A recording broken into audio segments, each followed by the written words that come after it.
Hi sir. Hi. Sir Revanth Reddy గారు నిన్న కొన్ని వ్యాఖ్యలు చేశారు గుళ్ళ మీద. అలా చేయడం కరెక్టేనా సార్? అది చాలా తప్పు, చాలా పెద్ద తప్పు.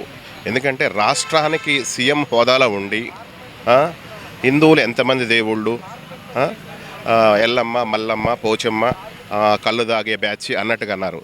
కానీ రేవంత్ రెడ్డి గారు మీరంటే ఒక ప్రత్యేకమైన అభిమానం. ఇప్పుడు కేసీఆర్ గారు అనే అభిమానమే. కొన్ని మంచి పనులు చేశారు, అన్ని మంచి పనులు చేయాలంటే అందువల్ల కాదు.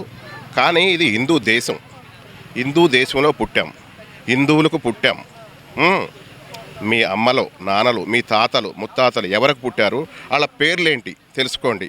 ప్రజెంట్ మీ పేర్లేంటో తెలుసుకోండి. అట్లాంటి మీరు హిందూ మతాన్ని టార్గెట్ చేయటం కరెక్ట్ కాదు అని పదే పదే చెప్తున్నాను. చాలా బాధ అనిపిస్తుంది. ఎందుకంటే అఖండ భారతం తెలుసా మీకు? తెలుసు. మీకు నాకన్నా చాలా పెద్ద నాలెడ్జ్ ఉంది మీకు. ఎందుకంటే గంటల తరబడి మీరు చూసి ఇవ్వగలరు ఒక సబ్జెక్ట్ మీద. ఆ విషయం నాకు తెలుసు. కానీ అఖండ భారతం కిజికిస్తాన్ అక్కడికి ఎక్కడో ఉన్న విదేశాలు, ఆఫ్ఘనిస్తాన్, పాకిస్తాన్, ఇవన్నీ మన దేశమే, భారతదేశం, అఖండ భారతదేశం. మనలో ఇలాంటి యథ వ్యవహారాలు ఉండబట్టే ముక్కలైపోయినాయి. ఇంకెన్ని ముక్కలు చేస్తారు మీరు? దయచేసి ఇలాంటివి చేయకండి ప్లీజ్. హిందూ సంస్కృతి, హిందూ సాంప్రదాయం ఏంటంటే చెట్టు, పుట్ట, రాయ, రప్ప, ప్రతి మంచి మనిషిని ఒక దేవుడుగా పూజిస్తారు, దేవుడుగా గౌరవిస్తారు. అర్థమైందా? Something there. ఇవన్నీ సృష్టించింది దైవం ఏంటో ఎవరికి తెలియదు. దయచేసి క్రైస్తవ సోదరులకైనా, ముస్లిం సోదరులకైనా అన్నీ చెప్తున్నా. ఎందుకంటే మీరు ఈ సంస్కృతి సాంప్రదాయాలని అలవాటు పడిన వాళ్ళే. వ్యక్తిగతంగా వీళ్ళు మతాలను రెచ్చగొట్టే ద్వారా ఒక సీఎం మాట్లాడుతాం, అది చాలా పదే పదే చెప్తున్నాను, తప్పు. ఇంకెప్పుడు అలా మాట్లాడకండి, అట్లాంటి వ్యవహారాలు చేయకండి. పహలకా టైంలో కూడా మీరు అట్లాగా చేశారు. సీతమ్మ మీ అమ్మ, రాముడు మీ అయ్య, ఏందది? ఒకడేమో హిందూగాళ్ళు, బొందుగాళ్ళు అంటారు. అది సరే, ఇక నుంచి హిందువులు ఎవరికి ఓట్లు వేస్తారో తెలుసుకోండి మీరు. అర్థమైందా? ఎవరి పర్సంటేజ్లు ఎట్లా ఉన్నాయో చూసుకోండి. ప్రజలు మీరు తెలుసుకోవాలి మెయిన్ ముందు. అర్థమైందా? రాబోతుంది. ఒకప్పుడు బ్రిటిష్ వాళ్ళు మన దేశానికి ఎందుకు వచ్చారు, అరబ్బికులు మన దేశానికి ఎందుకు వచ్చారు?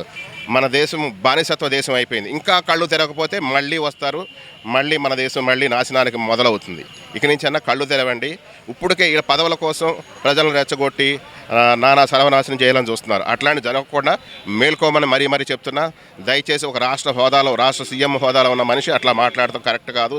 చాలా తప్పు, చాలా తప్పు.